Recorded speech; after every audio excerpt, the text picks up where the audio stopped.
আসসালামু আলাইকুম। সংবাদে আপনাদের সবাইকে স্বাগত জানাচ্ছি। আমি ফিরোজ তোহা। শুরুতেই আরবে কেবলস সংবাদ শিরোনাম।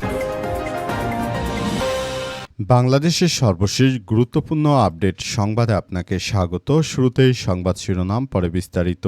প্রথমে জানাবো ৩০০ কোট এবং ১০০ কামিজসহ সাইফুজ্জামানের ফ্ল্যাটে আরও যা যা পাওয়া গেল। দুর্নীতির অভিযোগে সাবেক ভূমিমন্ত্রী সাইফুজ্জামান চৌধুরী জাবেদের গুলশানের ফ্ল্যাটে অভিযান চালিয়েছে দুর্নীতি দমন কমিশন দুদক। অভিযানে বিপুল পরিমাণ বিলাসবহুল সামগ্রী এবং মূল্যবান ব্র্যান্ডের পণ্যের সন্ধান পাওয়া গেছে।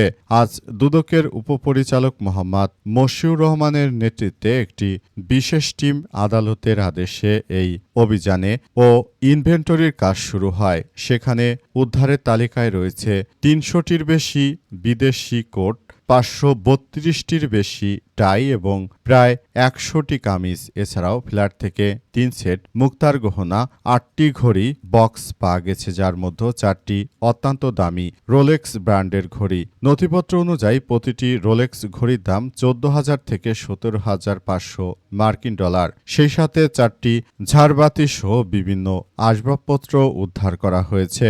বন্ধুরা, সাবেক ভূমিমন্ত্রী সাইফুজ্জামান চৌধুরীর ফ্ল্যাট থেকে আরও কি কি পাওয়া গেছে সব বিষয় খুবই গুরুত্বপূর্ণ সংবাদ জানাবো, সঙ্গেই থাকুন।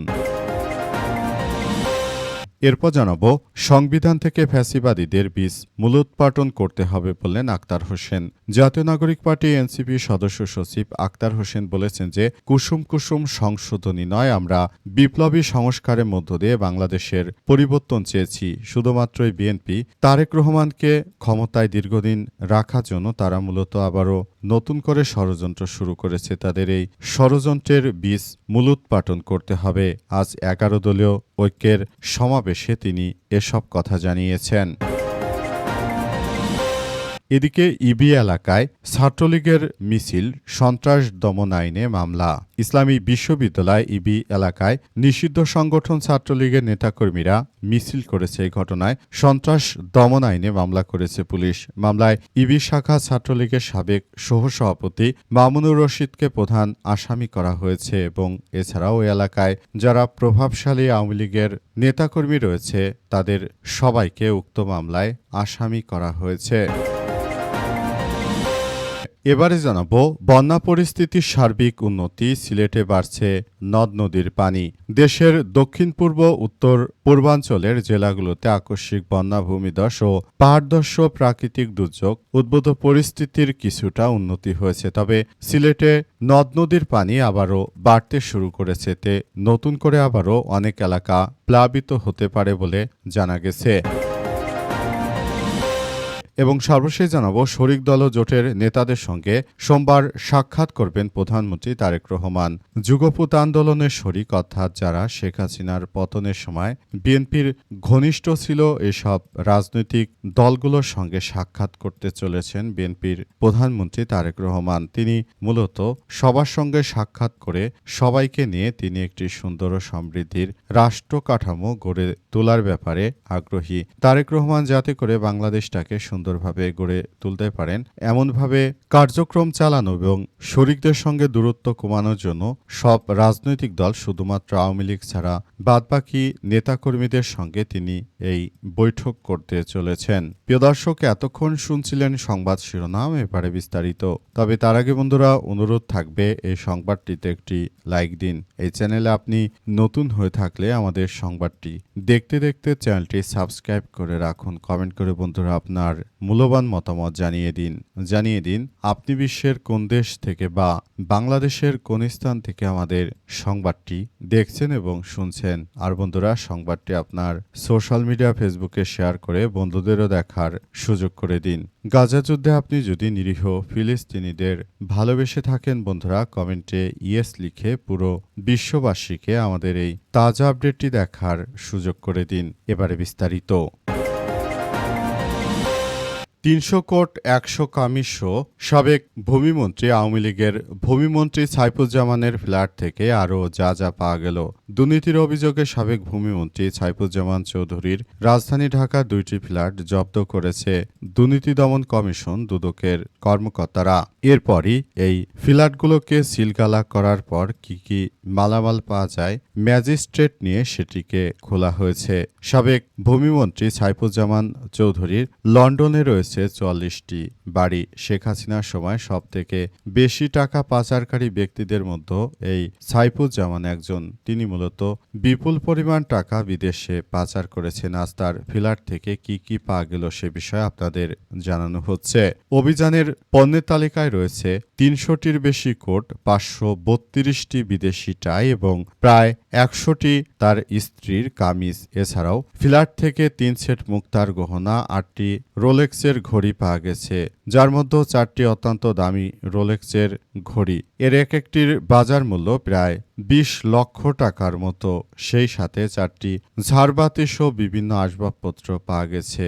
আদালতের নির্দেশে গুলশানের 2টি ফ্ল্যাটে সঠিক নিয়ন্ত্রণ ব্যবস্থাপনা রক্ষণাবেক্ষণের জন্য দুদক সেটিতে সিলগালা করেছিল।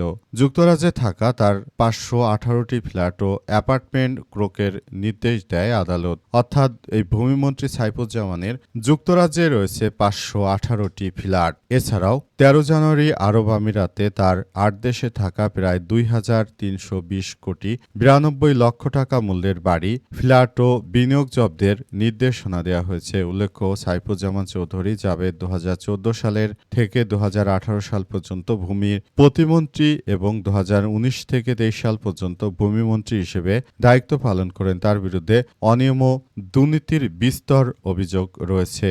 বর্তমানে তিনি পলাতক রয়েছেন এবং তার বিরুদ্ধে মামলা অব্যাহত রয়েছে। সংবিধান থেকে ফ্যাসিবাদের বীজ মূলোৎপাটন করতে হবে বললেন আক্তার হোসেন। জাতীয় নাগরিক পার্টি এনসিপি সদস্য সচিব আক্তার হোসেন বলেছেন যে কুসুম কুসুম সংশোধনী নয়, বরং আমরা বিপ্লবী সংস্কারের মধ্য দিয়ে এগিয়ে যেতে চাই। বিএনপি আসলে শুধুমাত্র নিজেদের স্বার্থ রক্ষার স্বার্থে জুলাই সনদ নিয়ে তারা যে তামাশা শুরু করেছে সেটি কোনোভাবেই আসলে মেনে নেওয়া হবে না বলে জানান তিনি। তিনি আরও জানিয়েছেন যে বিএনপির কার্যক্রমই এমন, তারা অতীতেও এই ধরনের কার্যক্রম চালিয়েছিল। তিনি আরও জানিয়েছেন যে বিএনপির এই ধরনের সন্ত্রাসী কার্যক্রম এখন নয়, বরং তারা অতীতেও করেছে। তারা আসলে বাংলাদেশটাকে যেভাবে ষড়যন্ত্র করে আবারও বিভাজনের একটি রাষ্ট্রের দিকে নিয়ে যেতে চায়, সেখান থেকে অবশ্যই তাদেরকে বেরিয়ে আসতে হবে। তিনি আরও জানিয়েছেন যে বাংলাদেশের জনগণ মনে করে যে যদি গণভোটের রায়কে বিএনপি তোয়াক্কা না করে ভবিষ্যতে আবারও সরকার পতনে উদ্বুদ্ধ হয়ে মাঠে নামতে বাধ্য হবে দেশের জনগণ। দেশের প্রতিটি নাগরিক এই বিএনপির বিরুদ্ধে আবারও রাজপথে নেমে আসতে বাধ্য হবে, কারণ তারা নিজেদের ক্ষমতা পাকাপোক্ত আর তারেক রহমানকে দীর্ঘদিন ক্ষমতায় রাখার জন্য নতুন করে এই ষড়যন্ত্র চালিয়ে যাচ্ছে বলে জানানো হয়েছে আক্তার হোসেনের পক্ষ থেকে। ইবি এলাকায় নিষিদ্ধ ছাত্রলীগের ঝটিকা মিছিল, সন্ত্রাস দমনের আইনে মামলা। ইসলামী বিশ্ববিদ্যালয় ইবি এলাকায় ছাত্রলীগের নেতাকর্মীরা মিছিল করেছে। সেখানে অধিকাংশ নেতাকর্মীরাই মুখে মাস্ক পরে তারপর তারা আসলে মিছিলটি করেছে। শেখ হাসিনা দেশে ফেরত আসবে ডিসেম্বরে, এমন প্রত্যাশার কথা জানিয়ে তারা মূলত এই বিক্ষোভে ফেটে পড়ে। তারা বলছে যে শেখ হাসিনা দেশে ফেরত আসলেই বাংলাদেশে যারা রয়েছে, যারা পাকিস্তানের রাজাকার রয়েছে, তাদের যথাযথভাবে বিচার করা হবে।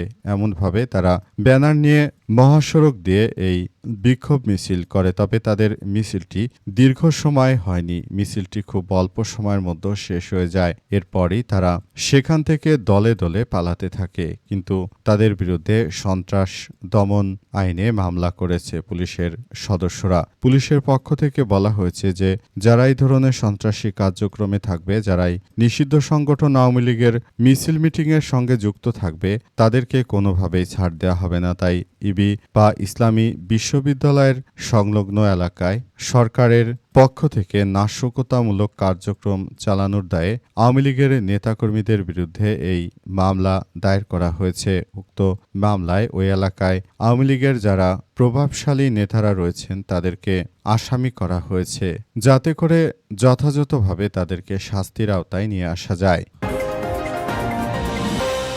বন্যা পরিস্থিতির সার্বিক উন্নতি, সিলেটে বাড়ছে কিছু নদীর পানি।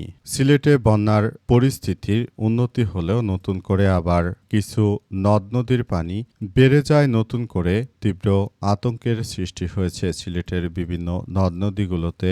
আবারও ভারতের হিন্দুত্ববাদীরা তারা ভারতের পাহাড় থেকে নেমে আসা পানিগুলো বাদ দিয়ে ছেড়ে দিচ্ছে। যখন শুষ্ক মৌসুম, যখন বাংলাদেশের পানি দরকার হয়, তখন নরেন্দ্র মোদী সন্ত্রাসীরা তখন বাংলাদেশকে পানি দেয় না। কিন্তু এই মুহূর্তে যখন বাংলাদেশের কোনো পানির প্রয়োজন নেই, তখন তারা বিভিন্ন নদ নদীর উপর তারা যে বাঁধ দিয়ে রেখেছে সেই বাঁধগুলো তারা ছেড়ে দিচ্ছে। এর ফলে আমরা দেখতে পাচ্ছি বাংলাদেশ সহ গুরুত্বপূর্ণ বাংলাদেশের বিভিন্ন জেলায় বন্যা হচ্ছে, তে বাংলাদেশের ব্যাপক পরিমাণ ফসলের ক্ষয়ক্ষতি হচ্ছে। এই ক্ষয়ক্ষতির পরিমাণ এতটাই বেশি যে বাংলাদেশের মানুষ একরকম দিশেহারা হয়ে পড়েছে। প্রতি বছর বাংলাদেশের সিলেটে বন্যার মতো ঘটনাগুলো ঘটছে এবং এটি আমাদের জন্য অত্যন্ত দুঃখজনক এক ব্যাপার হয়ে দাঁড়িয়েছে, কারণ এই বন্যার পানিতে তলিয়ে যাচ্ছে বাংলাদেশের অনেক গুরুত্বপূর্ণ সবকিছু। আসলে এই বিপুল পরিমাণ পানির জন্য ভারতের হিন্দুত্ববাদীরা দায়ী। তারা বাংলাদেশটাকে একরকম ধ্বংসস্তূপে পরিণত করতেই এই ধরনের কার্যক্রম তারা চালাতে শুরু করেছে। ভারতের হিন্দুত্ববাদীরা তারা বাংলাদেশটা শেখ হাসিনা যাওয়ার পরই অস্থিতিশীল করার জন্য বিভিন্নভাবে এই ষড়যন্ত্র চালিয়ে যাচ্ছে। বর্তমানে বিশেষ করে আমরা বর্ষার মৌসুমে প্রতি বছরই ভুক্তভোগী। গত বছরও ভারত একইভাবে তারা বাংলাদেশে পানি ছেড়ে দিয়েছিল, আর পানি ছেড়ে দেওয়ার ফলে মূলত নতুন করে ভারত ও বাংলাদেশের মধ্যে আবারও শত্রুতার সৃষ্টি হয়েছিল। শিক্ষার্থীরা ভারতের বিরুদ্ধে বিভিন্ন স্লোগান দিয়েছিল, কিন্তু শেষ পর্যন্ত ভারতের কুখ্যাত নরেন্দ্র মোদীর সরকার বাংলাদেশের বর্ষার মৌসুমে তারা পানি দিয়ে দেশটিকে তারা তলিয়ে দিতে চায়। এদের ষড়যন্ত্রের হাত থেকে দেশটাকে রক্ষা করা আমাদের এই মুহূর্তে ইমানি দায়িত্ব হয়ে পড়েছে। আসুন ভারতের বিরুদ্ধে সবাইকে আমরা জনসচেতন করি। দেশের প্রতিটি মানুষকে ভারতের সন্ত্রাসী কার্যক্রমের বিরুদ্ধে সতর্ক করতে হবে। অনেকেই মনে করে যে ভারত আমাদের বন্ধুরাষ্ট্র, কিন্তু যদি বন্ধুরাষ্ট্রই হতো তাহলে আমাদের বিভিন্ন নদ নদীতে পানি আটকে রেখে শুষ্ক মৌসুমে বাংলাদেশটাকে মরুভূমির দিকে তারা ঠেলে দিতে পারত না।